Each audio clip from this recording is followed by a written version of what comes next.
Alright, let's dive into a story that sounds almost too wild to be true. Venezuelan President Nicolas Maduro, yeah, the same Maduro with a $50 million US bounty on his head, has just offered to help Donald Trump hunt down the leaders of one of Latin America's most feared gangs, Tren de Aragua. Why now? Well, tensions are sky high. Just days ago, the US military launched a deadly strike on a boat off the Caribbean coast, claiming it was packed with drugs and members of this notorious gang. 11 Venezuelans were killed. Trump's administration says these strikes are all about cracking down on the drug trade, especially from groups like Tren de Aragua, which he's blamed for bringing crime into the states. So, here's where it gets interesting. Maduro didn't just go on TV, he actually sent a letter straight to Trump. In it he says, "Let's talk. I can help you find these gang leaders you keep mentioning."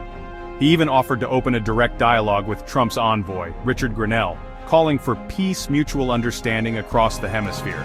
But, big surprise, the White House wasn't having it. Press Secretary Caroline Leavitt shot down Maduro's letter, calling it full of lies and saying the US position on Venezuela hasn't changed one bit. The administration is sticking to its hard line, especially after years of accusing Maduro himself of being knee-deep in drug trafficking. That's why the US just upped the reward for his arrest to a whopping $50 million. Now here's the twist. While Trump's public stance is all about maximum pressure, his envoy Grenell has reportedly been a bit more open to dialogue behind the scenes. He told CBS he's been engaging with Venezuela at the direction of President Trump after getting Maduro's letter. That's a pretty big contrast to the official rhetoric, and it's got some folks in DC scratching their heads. So, what's really going on?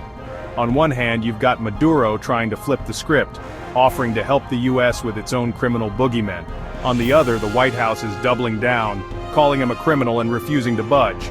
For now, it's a high-stakes standoff, with a lot of lives and a lot of politics hanging in the balance. Let me know what you think in the comments. Is Maduro for real, or is this just another move in a long game of international chess?